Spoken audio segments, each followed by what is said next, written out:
स्वस्ति श्री गणेभ्यो नमः श्री गुरुभ्यो नमः अयं सरस्वत्यै नमः। ओम नमो भगवते रुद्राय। आप समस्त शिव साधकों को प्रणाम। मैं पंडित गिरीशानंद शास्त्री आप सभी को प्रेम भरी ओम नमो भगवते रुद्राय। भाद्रपद शुक्ल पक्ष की पूर्णिमा 7 सितंबर दिन रविवार को हमें प्राप्त हो रही है। ऐसे में दो चीजें विशेष रूपेण प्राप्त होंगी। प्रथम तो यह है कि 7 सितंबर को पितृपक्ष भी प्रारंभ हो जाएगा, पूर्णिमा का श्राद्ध होगा और इसी दिन हमें खग्रास चंद्रग्रहण का भी दर्शन होगा।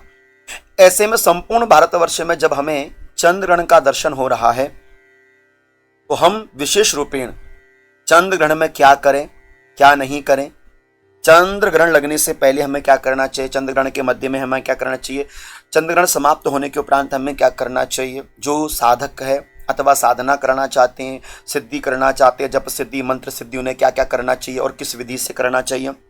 गर्भवती माताओं को क्या करना चाहिए विशेष रूपेण, और यदि कोई बाल है, वृद्ध है, रोगी है, उन्हें क्या करना चाहिए, सारी जानकारी को शास्त्रोक्त विधान से समझने का हम प्रयास करते हैं।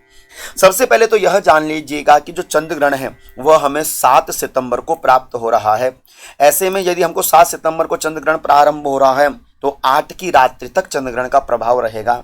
ऐसे में हमें चंद्र ग्रहण का प्रभाव 9:58 से प्रारंभ होगा और देर रात्रि 1:26 तक हमें चंद्र ग्रहण का दर्शन होगा। अर्थात कि 9:58 से प्रारंभ होकर 1:26 रात्रि के समय में चंद्र ग्रहण की समाप्ति हो जाएगी और यह चंद्र ग्रहण समूचे भारतवर्ष में हमें दिखाई देगा। और दूसरी बात यहां पर जानने वाली है सूतक का प्रभाव, क्योंकि जब भी आकाश में चंद्र ग्रहण अथवा सूर्य ग्रहण लगता है तो सूतक का प्रभाव देखने को मिलता है। तो चंद्र ग्रहण का जो सूतक है वह 7 सितंबर को दोपहर 12:57 से सूतक का प्रभाव हमें देखने को मिलेगा। अब ऐसे में जब हमें सूतक भी लग रहा है चंद्र ग्रहण का और हमें चंद्र ग्रहण का दर्शन भी हो रहा है और पितृ श्राद्ध भी हो रहे हैं, तो ऐसे में हमें क्या क्या विशेष करना चाहिए, बड़ी ध्यानपूर्वक सुनिएगा। चंद्र ग्रहण से पहले हमें क्या कर लेना चाहिए, सूतक लगने से पहले हमें क्या कर लेना चाहिए, भोजन कर लेना चाहिए, अपना पूजन पाठ कर लेना चाहिए, श्राद्ध इत्यादि कर्म कर लेना चाहिए जो आप करना चाहते हैं। क्योंकि सूतक काल में शास्त्र कहता है कि देवताओं की प्रतिमाओं का स्पर्श करना, मैथुन करना, अनावश्यक खान पान करना, नाखून काटना, तिलाभंगम करना, शरीर में तेल इत्यादि लगाना सब वर्जित होता है। अत्यधिक सोना सब वर्जित होता है। अपवित्र कार्य सारे वर्जित होते हैं। अब ऐसे में कोई यदि रोगी व्यक्ति है या कोई बच्चा है, बाल है, उन्हें क्या करना चाहिए। देखिए, रोगी और बाल बच्चे के लिए, वृद्ध के लिए शास्त्र कहता है कि कोई नियम नहीं है, क्योंकि उनको अपने शरीर की अवस्था के अनुसार कार्य करना चाहिए।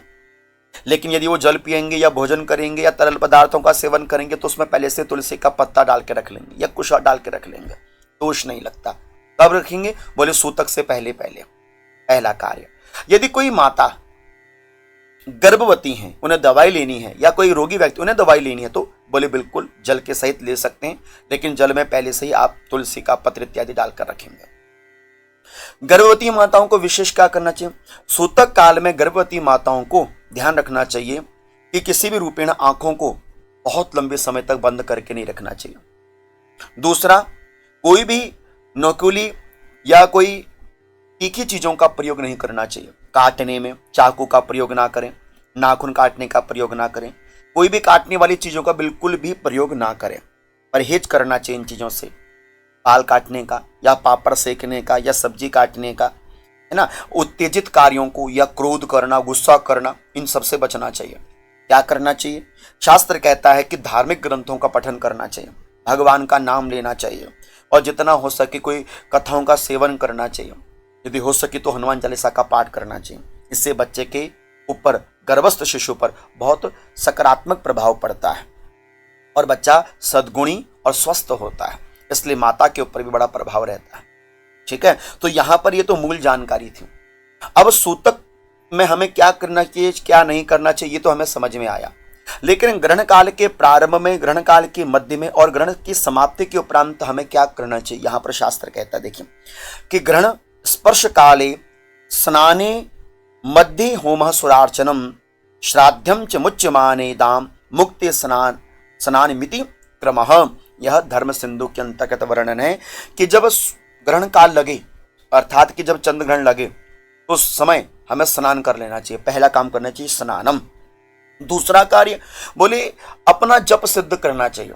अब मान लीजिए कि कोई जप की सिद्धि करना चाहता है किसी भी रूपेण, सात्विक जप हो, राजसिक जप हो, तामसिक जप हो, मंत्रोक्त हो, तंत्रोक्त हो, डामरोक्त हो, कोई भी मंत्र की सिद्धि करना चाहता है तो इसके लिए ग्रहण काल बड़ा विशेष माना जाता है। ग्रहण काल में की गई सिद्धि यथाशीघ्र सिद्ध हो जाती है। आप कोई पाठ सिद्ध करना चाहते हो, उस पाठ की सिद्धि भी ग्रहण काल में अवश्यमेव सिद्ध हो जाती है। कोई भी मंत्र, किसी भी रूपेण मंत्र आपको जब सिद्ध करना चाहते हो तो अवश्यमेव वह सिद्ध हो जाता है। विधान क्या है कि सबसे पहले आपका आसन वही होना चाहिए जो आपका आसन पहले से सधा हुआ है, उसी आसन पर बैठना चाहिए। मंदिर से हटकर बैठना चाहिए, एकांत स्थान पर बैठना चाहिए। दूसरा, माला का प्रयोग वही करना चाहिए जो माला में आप पहले से जप करते हुए आ रहे हैं। तीसरा, आपने जल इत्यादि का प्रयोग बिल्कुल भी नहीं करना है, बिल्कुल एकांत चित्त भाव से आपने जप इत्यादि करना चाहिए, सात्विक भाव रखना चाहिए। पूर्व अथवा उत्तर की ओर मुख करते हुए आपने जप करना चाहिए। इस तरह से भगवान का स्मरण करना चाहिए। आवश्यक नहीं है कि भगवान के सामने बैठकर, केवल एकाग्रचित्त भाव से भगवान का स्मरण करके आप अपने जप को प्रारंभ कर सकते हैं, जो कि सूतक काल, ग्रहण काल में मूर्तियों का स्पर्श करना वर्जित होता है। इसलिए अपने घर के मंदिर में पर्दा लगा देना चाहिए। इस तरह से सारे कार्य संपन्न करने चाहिए। उसके तदुपरांत लिखा मध्य होम। यदि मान लीजिए कि आपने कोई मंत्र जप किया है, उसको आपने संख्या के अनुसार किया है, क्रमबद्ध संख्या के अनुसार किया है कि मैंने इतनी संख्या में इसका जप किया, तो उतना उसका दशांश आप जब हवन कर लीजिए।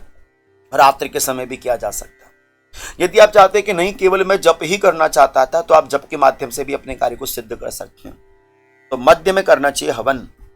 उसके तदुपरांत जब सूतक काल इत्यादि समाप्त हो जावे तो फिर, क्योंकि रात्रि के समय तो आप मंदिर की साफ सफाई करेंगे नहीं, तो सुबह के समय मंदिर खोलना चाहिए।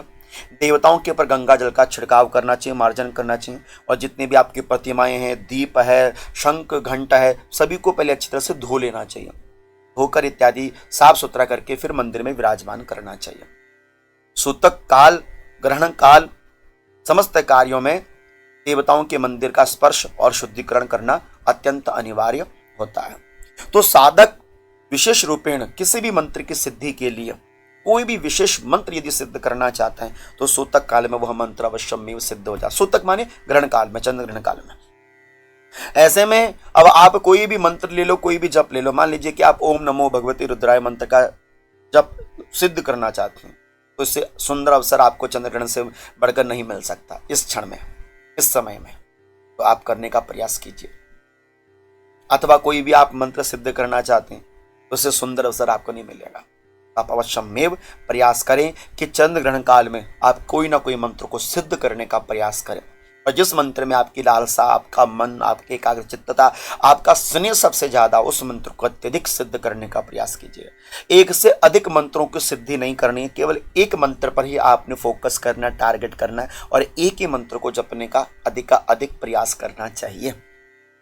और जब मंत्र आपका पूर्ण हो जाए, जल पृथ्वी में छोड़कर माथे से लगा लेना चाहिए। जितनी देर भी आप मंत्र सिद्ध करना चाहते हो उतनी देर एकाग्रचित्त, बिना सिला हुआ वस्त्र पहनना चाहिए, प्रयास करें, है ना। कई लोग निक्कर पहनकर जप करने लग जाते हैं, नहीं, बिना सिला हुआ वस्त्र पहनना चाहिए या उपवस्त्र धारण कर लेना चाहिए। गले में आपकी पहले से माला धारण हो, इससे अत्यधिक प्रभाव पड़ता है। और अपने इष्ट देवता का, अपने कुल देवता का, अपना गुरु का स्मरण करके फिर आपने अपना मंत्र जप प्रारंभ करना चाहिए। मंत्र पूर्ण होने पर थोड़ा सा जल हाथ में लेकर पृथ्वी पर छोड़ना चाहिए और अपने माथे से जल को लगाना चाहिए। यदि होम इत्यादि करना चाहते हैं तो वह व्यवस्था भी आप देख सकते हैं। तो आशा करता हूं कि जो जानकारी मैंने आपके समक्ष रखी वह आपको अच्छी लगी होगी। यदि अच्छी लगी हो ये वीडियो तो आप आगे अपने इष्ट मित्रों को जरूर शेयर कर दीजिए। तब तक आप सभी को वंदन, प्रणाम। ओम नमो भगवते रुद्राय, ओम नमो भगवते रुद्राय।